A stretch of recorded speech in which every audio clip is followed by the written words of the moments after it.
जी भी जुड़ चुके हैं, आपका स्वागत है।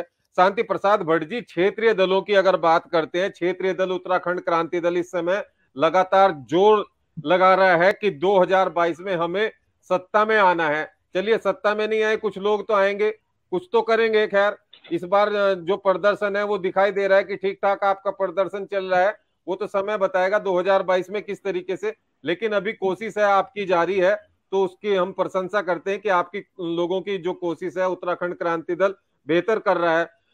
तो और लोगों के मन में भी है कि उत्तराखंड क्रांति दल आगे आए। ऐसा नहीं है कि हम लोग कह रहे हैं, और लोग भी चाहते हैं कि उत्तराखंड क्रांति दल मजबूत हो, इस बार और ज्यादा मजबूत के साथ आएगा, ऐसा माना जा रहा है। तो शांति प्रसाद भट्ट जी, ऐसे लोगों के लिए जब 11,000 करोड़ का स्मार्ट सिटी का प्रोजेक्ट है, स्मार्ट सिटी भी है और बस्तियां अवैध भी हैं, कब्जाई भी जा रही हैं, ऐसा तो नहीं है। बहुत सारे लोग कह रहे हैं कि इंसानियत का एक तकाजा है, अगर वो बनाकर रह भी रही है झुग्गी, तो उनको उजाड़ने की क्या जरूरत है ना। तो ऐसे में क्या सॉल्यूशन आप लेकर आने वाले हैं? अगर आप ही से सवाल कर दें, अगर आप सत्ता में आते हैं तो आप क्या करेंगे? ये लोग तो मजदूर हैं, ये आएंगे, चाहे वो मजदूरी के हिसाब से आ रहा है, किसी भी काम से आ रहा है, जो झोपड़ी बनाकर रहते हैं। कुछ लोग आएंगे नौकरी के लिए, प्राइवेट नौकरी के लिए, कमरा किराए पर लेंगे, उसका तो पता है ये किराए पर कमरा ले रहा है, और मकान मालिक उसका जिम्मेदार होगा कि भैया उसका वेरिफिकेशन भी होता है पुलिस में, एग्रीमेंट भी होगा मकान मालिक के साथ में। लेकिन झुग्गी झोपड़ी वालों का तो बहुत सारों का पता ही नहीं, कोई कहां से बता रहा है, कोई कहां से बता रहा है। आएंगे वो ऐसे लोग, रोक कोई नहीं सकता उनको। तो खाना बदोश जातियां हैं भारत में, एक जाति नहीं है, बहुत सारी ऐसी जातियां हैं जो खाना बदोश है, जिनके सिर पर छत ही नहीं है, और वो ऐसे घूमते हैं जगह जगह, अलग अलग शहरों में अपने हिसाब से चले जाते हैं, कुछ काम भी करते हैं, कोई भीख भी मांगते हैं। ऐसे भी बहुत सारी जातियां हैं, और अपराध में भी लिप्त हैं, ये सब मानते हैं, ये किताबों में लिखा है। अगर आप क्रिमिनोलॉजी पढ़ोगे तो उसमें लिखा है इस तरीके से कि भाई ऐसे ऐसी जातियां हैं, इस तरीके की है। तो मैंने थोड़ी सी पढ़ रखी है, थोड़ी सी क्या पढ़ तो रखी है, पर बहुत ज्यादा अभी याद भी नहीं है। ये फाइनल ईयर में पढ़ाई गई थी हमें एलएलबी में। तो आप बताइए कि इस तरीके की जातियां हैं, उसमें तो बहुत सारी चीजें बताई गई हैं, वो तो डीपली बताया गया है। ऐसे लोगों का क्या आपके पास में सॉल्यूशन है उत्तराखंड में कि नदी नाले खाले जो घेरे हुए हैं अवैध रूप से, सरकार भी मानती है अवैध हैं, लेकिन अब वो इस तरीके से हो गए हैं, परमानेंट जैसी स्थिति बन गई है कि वो वैध हैं, और ये कहा भी जाता है सरकारों के द्वारा कि हम आपको उजड़ने नहीं देंगे, नियमित करेंगे, आपको मालिकाना हक भी दिया जाएगा।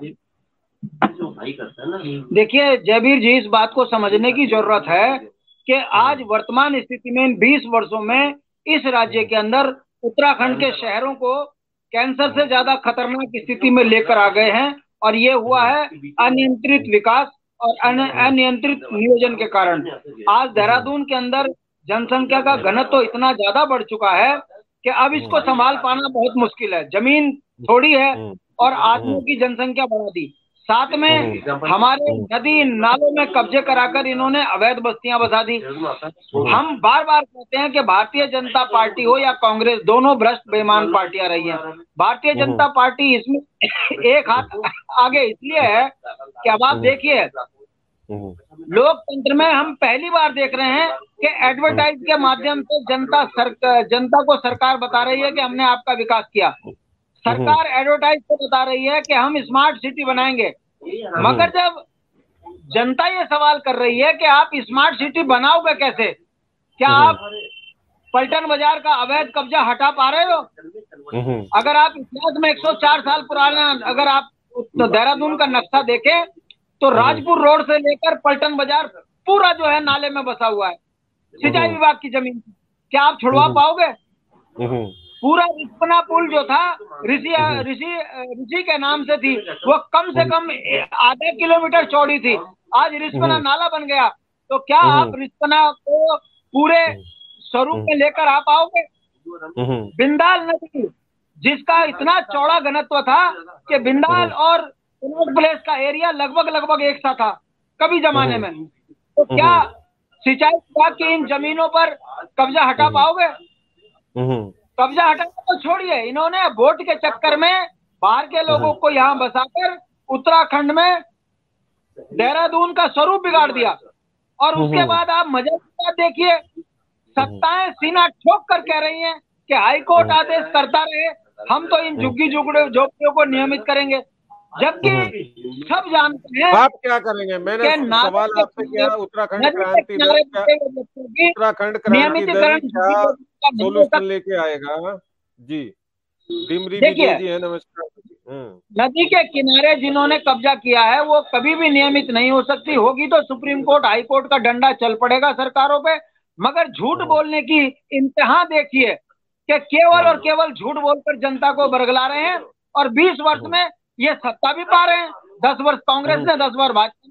जब झूठ और जुमलों से सत्ता मिल रही है तो जो उत्तराखंड का मूल निवासी है, नेचुरल है, उसके रिसोर्सेज के ऊपर डाका डलेगा ही डलेगा। हम बार बार कह रहे हैं कि हमारे संसाधनों में बाहर के लोग बैठ गए, और आज आपने जो सवाल किया है कि हम इसका कैसे समाधान करेंगे, देखिए कैंसर का इलाज बड़ी सख्ती से होता है। कैंसर का मरीज कैंसर का इलाज ऑपरेशन से, कैंसर का मरीज कितना ही तड़पे, यदि इलाज करने में आएंगे तो इसका समाधान भी करेंगे। हम देहरादून का स्वरूप बिगड़ने नहीं देंगे। समाधान बहुत साफ है, राजधानी हटाई जाएगी और उत्तराखंड में जो अवैध बसे हैं उनकी जांच होगी। आज देहरादून के अंदर हम हत्यारों के बीच में फंसे हैं, रोज डकैतियां हो रही है, रोज मर्डर हो रहे हैं। ये देहरादून या उत्तराखंड की संस्कृति नहीं थी। अगर ये हो रहा है तो इसमें भी भाजपा कांग्रेस का हाथ है। इन्होंने बाहर के डकैतों को, चोरों को उत्तराखंड में बसा दिया है। वो दिन में फेरी लगाते हैं, रात को डकैती डालते हैं, और इसमें नेता संलिप्त थे भाजपा के। स्कूलों के बाहर चरस बिक रही है, उसमें भाजपा के नेता संलिप्त है, कांग्रेस के नेता संलिप्त है। उत्तराखंड में ये स्थिति पहले कभी नहीं थी। इन 20 वर्षों के बाद उत्तराखंड का स्वरूप बिगड़ा है। अब से संभालने का समय है। समय आएगा तभी जब उत्तराखंड क्रांति दल को जनता सत्ता की ओर लेके जाएगी। मतलब जब सत्ता में आएंगे तब आपके पास में क्या बेहतर इसका सोल्यूशन है? ऑपरेशन तो करने की बात कर रहे हैं कि ऑपरेशन करेंगे, समाधान ऐसा जो वास्तविक रूप से लगे कि हाँ समाधान है, वाकई इसका यही इलाज है। और ये सुझाव आप सरकार को भी दे सकते हैं कि साहब सरकार, ये जो नदियां, जो रिस्पना है, जिसको जो त्रिवेंद्र सिंह रावत जी हैं उन्होंने इस पर भारी बजट भी खर्च किया है कि इसको ऋषि पढ़ना, इसका नाम जो पुराना नाम है, प्राचीन नाम है, वो रखा गया कि ये ऋषि पढ़ना का पुनरुद्धार हम कर रहे हैं। साफ सफाई भी की, उसमें बजट भी खर्च किया गया। ऐसा नहीं है कि उसमें बजट नहीं खर्च हुआ, उसमें करीब 60 या ऐसा 70 करोड़ का बजट एक लगा। वो ज्यादा दिन की बात नहीं। तो सरकार को अगर हम सुझाव देंगे तो सरकार उसको मानेगी। अरे जो सरकार खनन माफिया की हो, जो सरकार भ्रष्टाचार की हो, जो सरकार कमीशनबाजी में लगी हो, जो सरकार घंटे घंटे में मुख्यमंत्री बदल रही हो, जो सरकार सिर्फ और सिर्फ जनता के सामने झूठ बोल रही हो, ऐसी सरकार से आप उम्मीद करते हो कि ये उत्तराखंड के स्वरूप को सही करेंगे? मतलब आपको लग रहा है गई जनसंख्या विस्फोट इन्होंने कराकर उत्तराखंड के मूल निवासियों के अधिकारों पे डाका डाल दिया। आप इनसे उम्मीद करते हो इनका बस चलेगा? अगर यूपी नहीं होती तो सहारनपुर मिला देते, बिजनौर मिला देते। इनका बस चले तो हरियाणा को भी उत्तराखंड में मिला देंगे। ये जो भाजपा है ये केवल जुमलेबाजी में जानती है, उत्तराखंड को लूटना जानती है, उत्तराखंड के संसाधनों पर डाका डालना जानती है। इनसे विकास की उम्मीद करना झूठ, बेईमानी है। भाजपा ने कोई एक काम किया हो तो आप मुझे बता दीजिए, आप पत्रकार है, लोकायुक्त पे ये चुप है, भ्रष्टाचार पे ये चुप है, छात्रवृत्ति घोटाले पे ये चुप है, बेईमानी में ये चुप है। इनके नेताओं की संपत्तियां बढ़ रही हैं, आम जनमानस की संपत्तियां घट रही हैं। ऐसी स्थिति में क्या आप चाहते हो कि भारतीय जनता पार्टी आपका विकास कर पाएगी? मुझे तो नहीं, हम तो चाह रहे हैं कि उत्तराखंड क्रांति दल विकास की गंगा